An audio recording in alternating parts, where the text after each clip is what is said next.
Welcome. This is our first day. ये हमारा पहला दिन है जिसमें हम देखने वाले हैं रेशियो एंड प्रोपोर्शन। ये आपके अलजेब्रा का 4th चैप्टर है और इसमें इससे जो पिछले साल 8th स्टैंडर्ड में भी हमने रेशियो और प्रोपोर्शन के बारे में बहुत सारी चीजें देखी हुई, तो ये कंसेप्ट चीजें हम इस साल सीखने वाले हैं। तो सबसे पहले हम देखते हैं कि व्हाट इज रेशियो। रेशियो क्या होता है? रेशियो क्या होता है? So ratio it is the comparison. क्या बोल सकते हैं हम डेफिनेशन में? It is the comparison of two quantities of same kind and same units. It is by division method. अब ये स्पेसिफिकली लास्ट में मैंने सेंटेंस लिखा कि it is a comparison by division method. ये मेथड मींस व्हाट? तो इसमें बहुत सी सिंपल चीजें हैं कि जब हम कोई चीज ज्यादा बड़ी या छोटी ये बताते हैं, कोई भी चीज लार्जर और स्मॉलर जब हम कहते हैं, तो यहां पर हम कंपैरिजन बाय एडिशन और सब्ट्रैक्शन क्या करते हैं? कंपैरिजन बाय, इसे कहा जाता है कंपैरिजन बाय एडिशन और सब्ट्रैक्शन। मींस मेरे दोस्त के पास एक नई पेंसिल है जो कि फुल लेंथ में है और मेरे पास एक आधी यूज की हुई पेंसिल है जो छोटी लेंथ में है। तो ये मुझे कैसे पता चला? जब मैंने दोस्त के पेंसिल और मेरी पेंसिल इनके लेंथ की सब्ट्रैक्शन की, तब मुझे पता चला कि मेरी जो पेंसिल है वो छोटी है, मेरे दोस्त की बड़ी है। तो यहां पर मैंने दोस्त की पेंसिल और मेरी पेंसिल ये दोनों सेम काइंड के क्वांटिटीज है और उनको गिना भी कैसे जाता है? एक पेंसिल मीन्स पीसेस में गिन सकते हैं, तो उसका यूनिट भी सेम है। और यहां पर मैंने क्या किया कि उसको सब्ट्रैक्शन के वे में उसको कंपैरिजन। सो यहां पर दो पेंसिल का जो भी कंपैरिजन है वो मैंने सब्ट्रैक्शन के वे में किया। ओके, अब समझो मल्टीप्लिकेशन का भी एक कंपैरिजन का फॉर्मेट होता है। मैं कंपैरिजन कितने वे से होता है वो आप लोगों को अभी बताना चाहता हूं कि सपोज हाउ मेनी टाइम्स, ये जब हम कहते हैं तो हम क्या करते हैं? मल्टीप्लिकेशन से कंपैरिजन करते हैं, बराबर? मींस ऐसा एक फॉर एग्जांपल ले सकते हैं कि मेरे पास 3 बुक्स है, 3 बुक्स, आई हैव 3 बुक्स, तो हम यहां पर कह सकते हैं कि Elder brother is having twice number of books than me. Means क्या कह सकते हैं कि एल्डर ब्रदर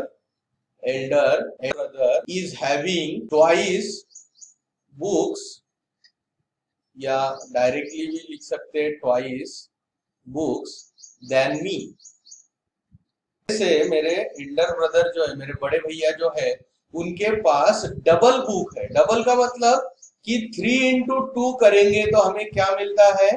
3 into 2 is 6, मतलब 3 बुक है और उसके अगर हम 2 टाइम्स करेंगे तो उतने बुक्स मेरे बड़े भाई के पास है। ओके, तो यहां पर देखो कि मैंने क्या कहा, मैंने जो कंपैरिजन किया, मेरे पास जितने बुक्स हैं और मेरे बड़े भाई के पास जितने बुक्स हैं, इन दोनों का कंपैरिजन मैंने मल्टीप्लिकेशन से यहां पर किया हुआ है। ओके, तो इसे मल्टीप्लिकेशन, कंपैरिजन बाय मल्टीप्लिकेशन कह सकते हैं कि कंपैरिजन बाय। ओके, ये हो गया हमारी दूसरी मेथड कंपैरिजन की। अब आते हैं हम रेशियो वाले कंपैरिजन पे। Means comparison by division. Comparison by कि डिवीजन से कंपैरिजन किस तरह से हो सकता है? तो यहां पर देखिए कि सपोज रेशियो अगर बनाना है तो उसके लिए बहुत सी सिंपल चीज है कि 2 क्वांटिटीज है। समझो मैंने फर्स्ट क्वांटिटी यहाँ लिखी, फर्स्ट क्वांटिटी, और डिवाइडेड बाय सेकंड क्वांटिटी मैंने, तो इसे कहा जाता है कंपैरिजन बाय डिवीजन। अब हम ऊपर का कि I have 3 books and my Elder brother है 6 बुक्स, ओके, तो मैं first quantity Elder brother books of elder brother लिख देता हूं। First quantity books of elder brother, ये मेरा फर्स्ट क्वांटिटी हो गया। आई हैव मेरे पास हाँ लिख दी, ओके। तो यहां देखिए बहुत सिंपल सी चीज है, और मेरे पास कितने हैं 3। अगर हम 6 डिवाइडेड बाय 3 करते हैं तो 3 2s are 6, so I get a answer 2। लेकिन अब यहां पर आपको और एक एडवांस डिवीजन का मेथड मालूम होगा कि हम यहाँ न्यूमरेटर को भी 3 से डिवाइड करेंगे, डिनोमिनेटर को भी 3 से डिवाइड करेंगे। तो अगर मैंने इसको ऐसे कर दिया, because both are divisible by 3, तो यहां पर आंसर क्या आएगा, 6 divided by 3 is 2 and 3 divided by 3 is 1। तो अब जो ये फॉर्मेट हमारे हाथ में यहां पर आया कि 2/1, इसे कहा जाता है रेशियो। इसका मतलब quantity is half the numerator quantity, या अदर वे में हम कह सकते हैं numerator quantity is twice the denominator quantity for the second quantity. फिर कुछ लोग बोलेंगे कि सर आपने एल्डर ब्रदर को ही ऊपर लिया, मैं ऐसा ले सकता हूं क्या कि बुक्स या मेरे पास वाले बुक्स मैंने फर्स्ट क्वांटिटी बोल के लिए and books of elder brother ये मैंने नीचे सेकंड क्वांटिटी बोल के लिया, तो नहीं चलेगा क्या? ऑब्वियसली इट विल वर्क, ये चलेगा, जरूर चलेगा। अब देखो यहां पर क्या हो जाएगा, हमारा जो रेशो है वो रेशो इनवर्स हो जाएगा या उल्टे फॉर्म में आ जाएगा। जैसे कि मेरे पास 3 बुक है और बड़े भाई के पास 6 बुक है, तो इसमें एज सच कोई फर्क नहीं होने वाला। इसको अगर मैं रिड्यूस फॉर्म में करना चाहूं तो मैं 3 से इसको डिवाइड करूंगा, तो यहां पर आएगा 3 1s are 3 3 6।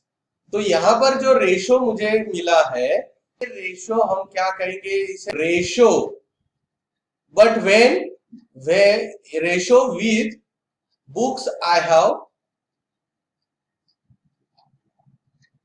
2 elder books of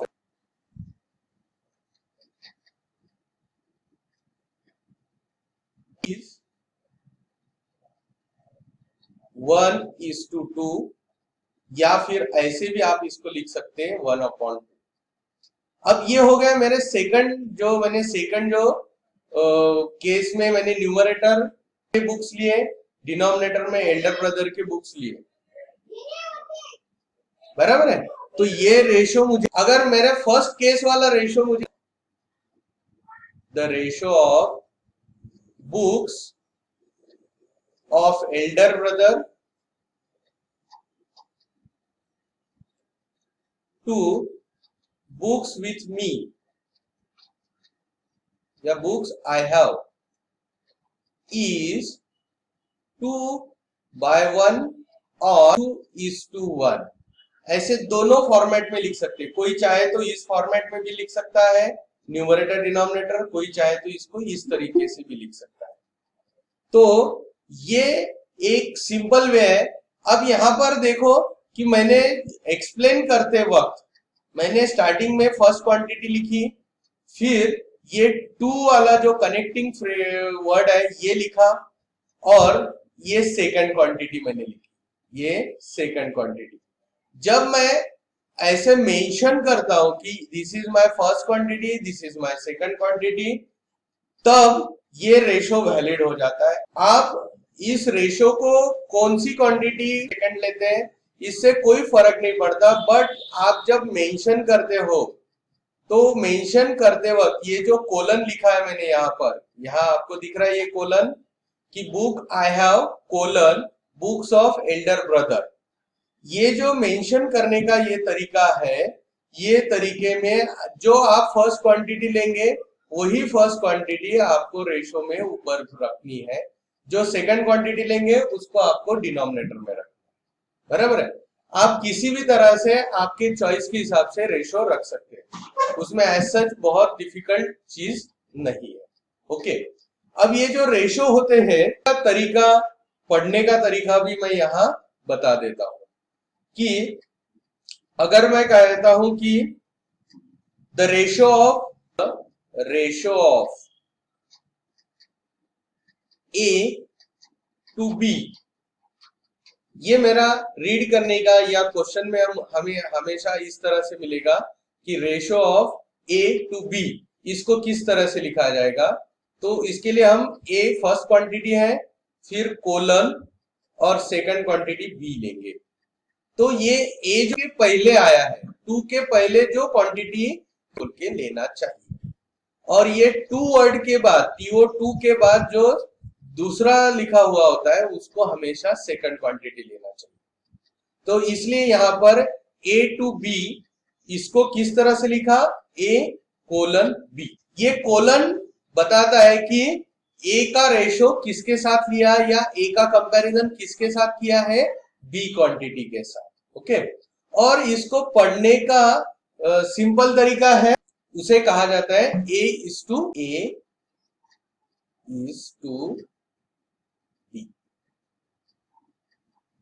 simple समझ में आए, ए इज टू बी मतलब ए का बी के साथ क्या रेशो।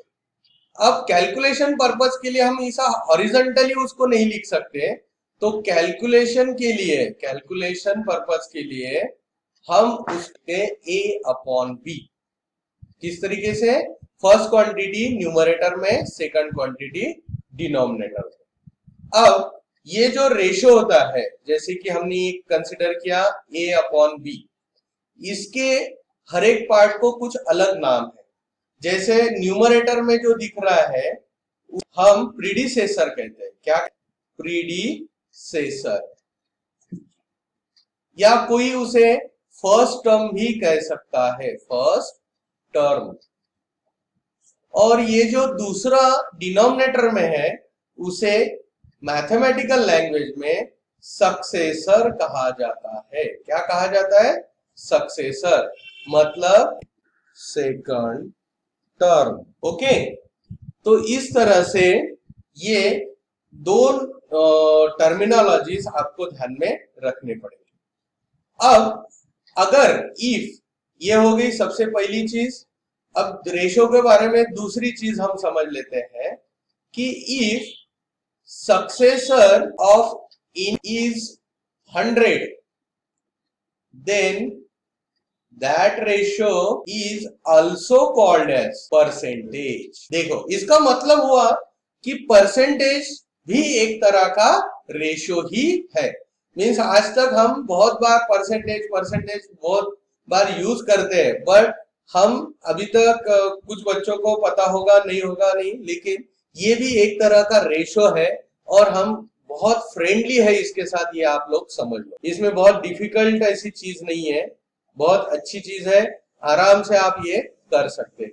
ठीक है, तो देखो यहाँ पर समझो मुझे 75% बताना है कि आई गॉट 75% ऑफ मार्क्स, तो इसको हम किस तरह से लिखते हैं, 70 out of 100 marks, that is 75% marks. Okay, तो यहां पर भी दिस इज प्रीडिसेसर, ये क्या है, प्रीडिसेसर, एंड ये जो 100 है दिस इज सक्सेसर। बट इसको तो हम नॉर्मली परसेंटेज कहते हैं, तो इसका मतलब ये हुआ कि परसेंटेज भी एक पढ़ होते हैं जिसमें सक्सेसर इज ऑलवेज 100। अभी सक्सेसर हमेशा के लिए आपको 100 अगर कोई रेशो में मिल रहा है, that means it is a percentage ratio. क्या कहेंगे हम इसे, परसेंटेज रेशो। अब दूसरी चीज ये यहां पर खत्म होती है। अब हम देखेंगे तीसरा पॉइंट, हमारा तीसरी चीज क्या है, रेशो से रिलेटेड स्पेशलिटी क्या है। ओके, तो रेशो रिलेटेड स्पेशलिटी ये है कि इसमें जो दोनों क्वांटिटीज, द यूनिट, इनके यूनिट सेम होने चाहिए। Okay, so units of both quantities दोनों के यूनिट सेम होने चाहिए। अब ये दोनों के यूनिट सेम क्यों होने चाहिए? देखो, कोई भी कंपैरिजन जब हम करते हैं तो उसके लिए सबका एक लेवल पर होना जरूरी होता है। जैसे कि फॉर एग्जांपल मैं कंपैरिजन कर रहा हूं 2 kg ऑफ शुगर विथ, किसके साथ कंपैरिजन करूंगा? 500 ग्राम ऑफ शुगर। ओके, अब यहां पर देखो, लेकिन एक पैकेट में 2 kg है, दूसरे पैकेट में 500 ग्राम। तो कि भले ही ये जो है ये digit is smaller, digit 2 kg digit is smaller. जब देखेंगे हम तो 2 मतलब and this digit is greater, ये दिखने में हमें दिख रहा है कि ये 2 is smaller and 500 is greater, but digit wise. लेकिन जब हम ये केजी के हिसाब में और ग्राम्स के हिसाब में इसको तोलेंगे या कंपेयर करेंगे, केजी का मतलब होता है is a greater unit, is a bigger unit. 2 kg means this quantity is bigger than this 500 grams because grams is a smaller unit। यहां पर देखिए कि आपको अब बहुत ही क्लियरली समझ में आएगा कि भाई 500 ग्राम छोटा होगा और 200 ग्राम का जो पैकेट है वो बड़ा होगा, ऑब्वियसली, बराबर है। 2 kg का जो पैकेट है वो बड़ा होगा as compare to 500 grams packet. तो यहां पर हम सही से कंपैरिजन नहीं कर पाएंगे। इसके लिए हमें क्या करना पड़ेगा कि इस 2 kg को भी ग्राम्स में कन्वर्ट करना पड़ेगा, तब जाके हम इसका प्रॉपर रेशो बना पाएंगे। So 2 kg means we know that 2000 grams। Second quantity we know that is 500 grams. अब दोनों का यूनिट देखिए ग्राम्स में आ गया, तो दोनों स्मॉलर यूनिट्स में आ गए। तो अब जाके हम इसका रेशो बना सकते हैं, दैट इज 2000 इज टू 500। सो अब हम यहां पर इसे रेशो कह सकते हैं, this is a ratio. But ये एक बहुत ही रॉ फॉर्मेट में रेशो है, ये सिंपल सा जिस तरीके से क्वांटिटीज दी है उसमें हमने जस्ट पुट किए हैं। लेकिन रेशो हमेशा सिंपलेस्ट फॉर्म में लिखा जाना चाहिए। ओके, तो यूज करने की कोशिश करेंगे। अब रिडक्शन करते वक्त देखना है कि ऐसी एक वैल्यू हमें ढूंढनी है, हम इसको कॉमनली प्रीडिसेसर और सक्सेसर दोनों को डिवाइड कर सकते। अब 2000 को 500 से डिवीजन होता है, तो हम क्या करते हैं, दोनों क्वांटिटीज को 500 से रिड्यूस करते हैं। तो 2000 divided by 500 and 500 divided by 500, तो ये दो क्वांटिटीज रिड्यूस हो गए। यहां पर देखिए, सो 2000 अपॉन 500 डिवाइडेड बाय 500 इज 1। सो ये the ratio becomes the ratio. लेकिन ये रेशो कैसा तैयार होगा? यस बेटा, 4:1। 4:1, यस आंसर, हाँ, आंसर 4:1 यहाँ रेशो में मिल गया। ओके, तो इस तरह फिर आप कहेंगे कि सर हम तो 2 kg शुगर 500 ग्राम, ये तो बड़े बड़े डिजिट थे, ये कहाँ गए? ये सिंपलेस्ट फॉर्म में आ गए हैं। मींस इस रेशो का इस्तेमाल करके हम और अलग अलग रेशोज भी बना सकते हैं। तो ये जो 4:1 है, ये एज गुड एज इक्वल किसके होता है? एज गुड इक्वल एज ये 2000 डिवाइडेड बाय 500, इसका जितना वैल्यू है उतना ही वैल्यू 4 डिवाइडेड बाय 1 का भी हो। तो इन दोनों को इक्विवेलेंट कहा जाता है। फिर भी जब हम कैलकुलेशंस करते हैं तो ऑलवेज दिस लोवेस्ट है, लोवेस्ट फॉर्म ऑफ रेशो और सिंपलेस्ट फॉर्म, क्या कहा जाता है? Simplest form. ये दोनों जो है एक ही मतलब होता है, कोई सिंपलेस्ट कह सकते हैं, कोई लोएस्ट।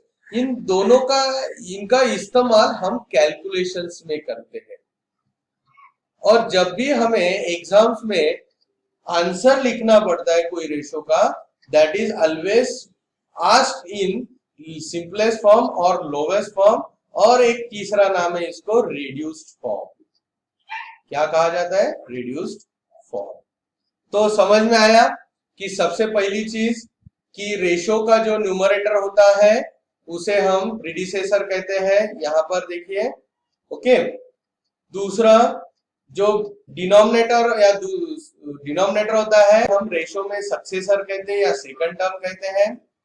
फिर हमने दूसरा पॉइंट देखा था कि the successor of ratio is 100, तो उसे हम परसेंटेज भी कह सकते हैं उस रेशो को। So this is a particular type of ratio called as percentage, जिसका पर्टिकुलरली सक्सेसर इज ऑलवेज 100। तो ये हमारा बहुत फैमिलियर टर्म है परसेंटेज। ठीक है, फिर तीसरी चीज हमने देखी थी कि unit of both quantities must be same, unit same होना चाहिए। अगर यूनिट सेम नहीं है तो हम उनका कंपैरिजन नहीं कर सकते, बराबर है। तो इसके लिए जैसे कि कोई चीज आवर्स में और कोई चीज कोई टाइम सेकंड में दिया है। अब ये दोनों क्वांटिटीज, एक छोटी है एक बड़ी है यूनिट के साथ, तो हमें पहले उसको सेम यूनिट पे लाना पड़ेगा। भले ही आप आवर्स का सेकंड कर सकते हो या सेकंड के आवर, लेकिन चेंज करना है एक ही क्वांटिटी में। देखो मैंने यहाँ 2 kg में ही चेंज किया, 500 ग्राम्स वाली क्वांटिटी एज इट इज रखी। ये गलतियां बहुत बार होती है कि बच्चे स्टूडेंट्स क्या करते हैं, दोनों क्वांटिटी चेंज करते हैं, केजी को ग्राम में और ग्राम को केजी में। उससे तो बेटा कोई फर्क नहीं होने वाला, हमारे प्रॉब्लम एज इट इज हो जाएगा, बाकी कुछ उसमें हमें आंसर सही नहीं मिलेगा। समझ में आया? तो इसलिए सिर्फ को दूसरे क्वांटिटी में कन्वर्ट करना है, केजी को ग्राम में करो या ग्राम को केजी में करो। ओके, आप उसको कन्वर्ट कर सकते हैं, और जब वो कन्वर्ट हो जाएगा उसको रिड्यूस करना मत भूलिए, करना बहुत जरूरी होता है। यस बेटा। सर जो है ना 4:1, सर तो फिर उसको हमने क्यों नहीं दिया, मतलब वैल्यू क्यों नहीं दी, शॉर्टेज लोएस्ट फॉर्म? 4:1 ही लोवेस्ट फॉर्म है बेटा, ग्राम। अच्छा, हाँ वो मेरा नेक्स्ट पॉइंट है, फोर्थ वाला पॉइंट है।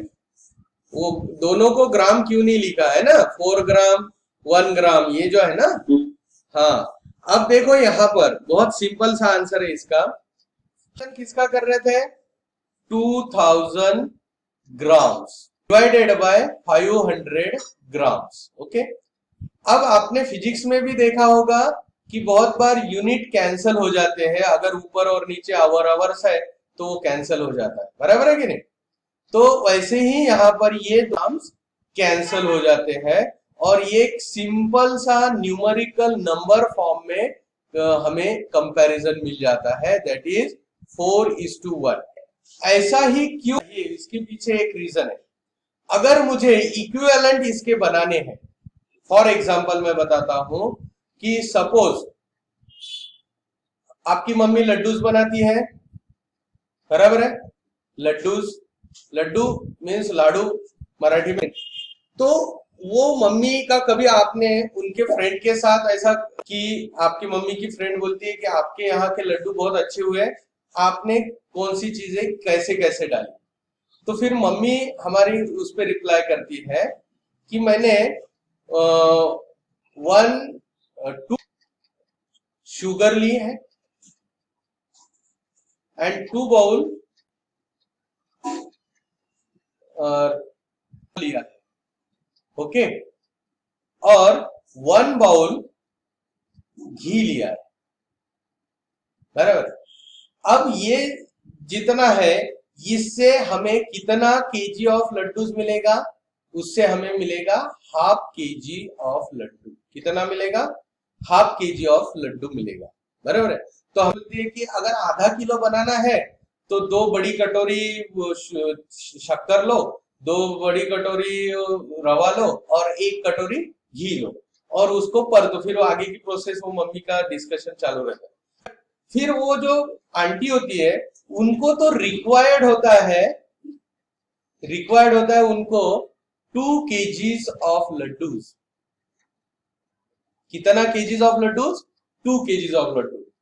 तो अब हमारे मम्मी ने क्या किया, हाफ केजी का रेशो बताया, हम शुगर और रवा का रेशो 2, इसको अगर हम रिड्यूस करेंगे तो 1:1 रेशो बनेगा। क्या बनेगा रेशो? 1:1। ये हो गया रिड्यूस्ड रेशो, बराबर है।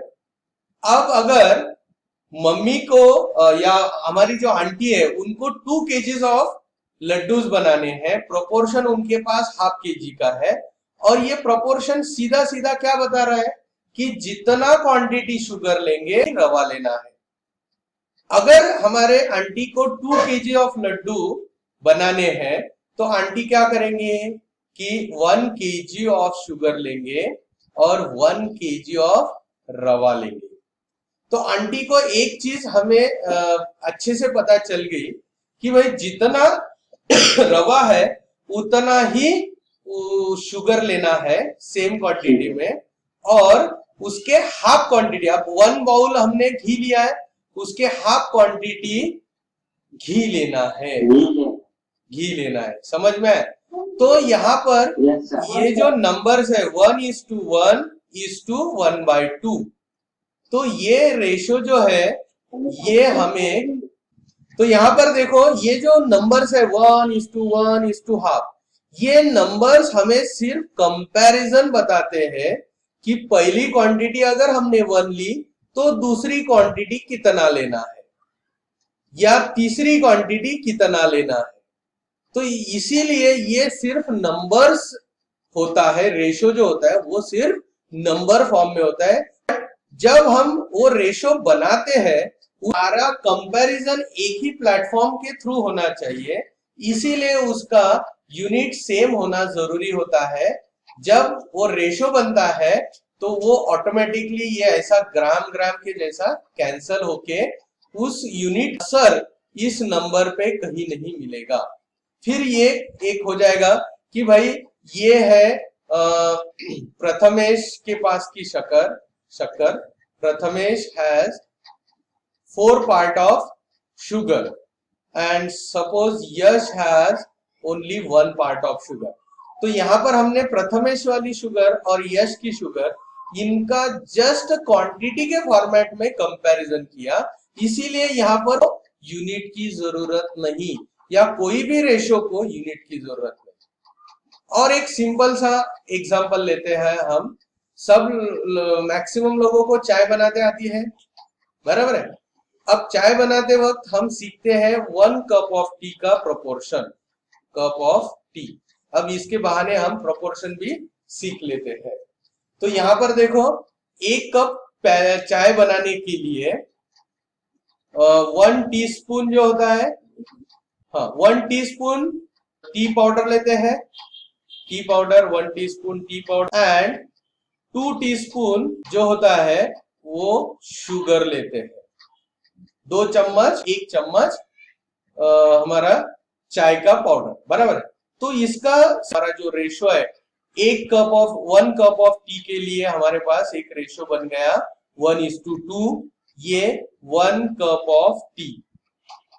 अब मुझे अगर 5 लोगों की चाय बनानी है तो मैं 5 कप के लिए 5 टीस्पून ऑफ टी पाउडर डालूंगा, और उसके डबल, देखो अभी फर्स्ट क्वांटिटी टी पाउडर का है, उसका डबल है शुगर क्वांटिटी।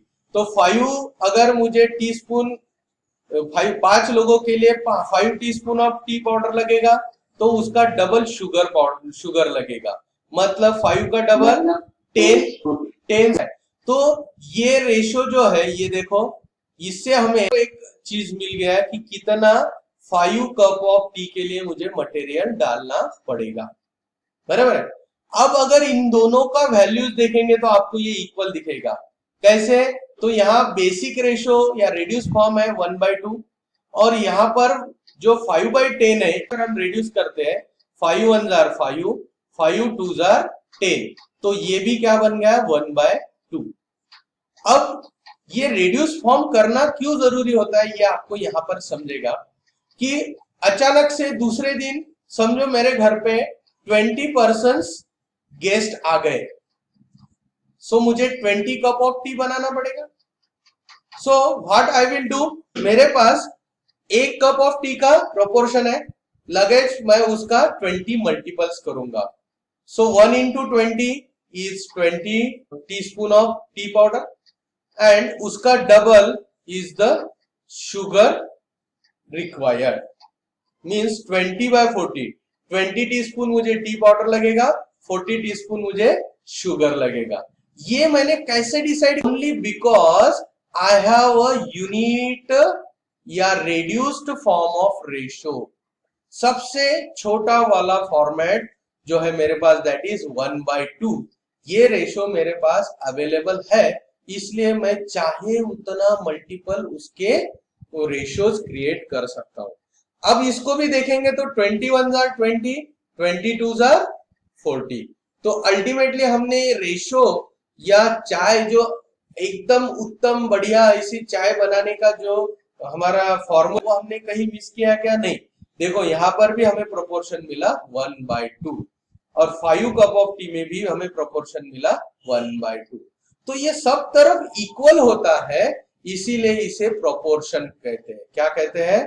प्रोपोर्शन। तो प्रोपोर्शन का डेफिनेशन है, प्रोपोर्शन किसे कहा जाता है कि the two ratios are said to be in proportion if they are equal। अगर वो इक्वल है तो उन्हें आता है। तो हम यहां पर ऐसे बोल सकते हैं कि this 1/2 is equal to 5/10 is equal to 20/40 is equal to 30/60, okay, या 25/50। इन सभी का लोवेस्ट फॉर्म जो है वो सेम ही है, तो ये सारे इक्वल हैं, तो ऑल आर इन प्रोपोर्शन। तो हम कह सकते हैं कि ऑल आर इन प्रोपोर्शन। सो अगर हमने consider 1:2 is in proportion with 5:10, तो ये जो 4 डॉट वाला ये सिंबल है इसे कहा जाता है प्रोपोर्शन सिंबल।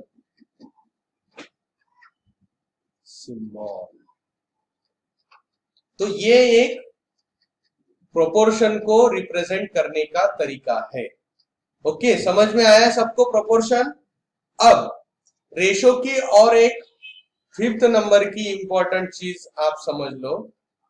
5th नंबर की चीज है, यहां देखो कि रेशो क्या कहता है कि जैसे मैंने एक बेसिक रेशो लिया, is always remains unchanged if we multiply or divide the ratio by same non-zero number। अब ये कैसे? तो अभी रिसेंटली आपने सभी ने किया कि 1/2 हमारा चाय का रेशो था, 5 लोग आए तो हमने क्या किया, इस चाय के रेशो को 5 टाइम्स बढ़ा दिया, 5 कप बन गए, तो ये बन गया 5/10। तो यहां पर देखो यहां कुछ चेंज, यहां सिर्फ नंबर बड़े दिखने में हुए, बट सक्सेसर और प्रीडिसेसर दोनों का रिलेशन नहीं बदला। रिलेशन दोनों में क्या है कि प्रीडिसेसर जो है वो सक्सेसर से हाफ है, या प्रीडिसेसर का डबल सक्सेसर है, न्यूमरेटर का डबल डिनोमिनेटर है। ये जो रिलेशन 1/2 में भी मौजूद है, वही रिलेशन 5/10 में भी मौजूद है। तो यहां पर बेसिकली कोई चेंज ही नहीं हुआ, रेशो हमारा कांस्टेंट ही है, इसीलिए the ratio always remain unchanged if same quantity is same non zero number is multiplied और डिवाइड टू द रेशो। अब यहां पर मैंने देखो क्या किया, 5 is a non zero number, ये 0 है क्या? 5 इक्वल टू 0 होता है क्या? नहीं, 5 इज 5। तो हमने 5 को न्यूमरेटर और डिनोमिनेटर या रेशो के सक्सेसर और प्रीडिसेसर दोनों को एट ए टाइम मल्टीप्लाई किया, इसीलिए हमें जो रिजल्टेंट दूसरा रेशो मिला 5/10, उसमें भी कोई चेंज, बेसिक वैल्यू में कोई चेंज नहीं मिला। उनका रिलेशन एज इट इज कायम है कि प्रीडिसेसर का डबल इज सक्सेसर, न्यूमरेटर का डबल इज डिनोमिनेटर, ये जो रिलेशन है वो मेंटेन है। लेकिन अगर गलती से न्यूमरेटर में मैंने 5 की जगह 3 लिख दिया, डिनोमिनेटर में 5 लिख दिया, मींस न्यूमरेटर अलग नंबर से और डिनोमिनेटर अलग नंबर से अगर मैंने यहां पर मल्टीप्लाई किया, देन इट विल चेंज, वो जो रेशो बनेगा उसका रिलेशन डिस्टर्ब हो जाएगा। इसीलिए केयरफुली एक चीज आप लोगों ने समझ लेना है कि जो भी क्वांटिटी मल्टीप्लाई या डिवाइड करेंगे वो रेशियो के सक्सेसर और प्रीडिसेसर दोनों टाइम करनी है। ओके, अलग अलग क्वांटिटी से मल्टीप्लाई नहीं करना है प्रीडिसेसर, और दोनों भी एक ही होना चाहिए। आइदर 5 into 5 से न्यूमरेटर 5 से डिनोमिनेटर दोनों को मल्टीप्लाई करो, या फिर दोनों को 3 से करो, जो भी नंबर हो वो दोनों को साथ होना चाहिए या साथ में डिवाइड होना चाहिए। समझ में आया सबको? तो ये होता है हमारा 5th पॉइंट कि अगर कोई रेशो को सेम क्वांटिटी से मल्टीप्लाई या डिवाइड करेंगे तो उसमें कोई चेंज नहीं होगा। ओके, फिर 6th पॉइंट में मैं आपको पहले ऑलरेडी बता चुका हूं, फिर भी मैं यहां, the ratios are always expressed in simplest form, और उसे ही कहेंगे हम रिड्यूस्ड फॉर्म, और उसे लोवेस्ट फॉर्म भी कहते हैं, लोवेस्ट फॉर्म, बराबर है। तो इसमें से हम कोई भी टर्म कंसीडर करेंगे कि हमें इसको रिड्यूस करना है। समझ में आया? तो ये थे हमारे सारे रेशियोज के प्रॉपर्टीज। आज के लिए हम यहीं पर रुकते हैं। कल के डेमो क्लास में हम प्रोपोर्शन सीखेंगे, डायरेक्ट और इनडायरेक्ट प्रोपोर्शन सीखेंगे, और साथ में प्रैक्टिस सेट 4.1 भी सीखेंगे। ठीक है, थैंक यू।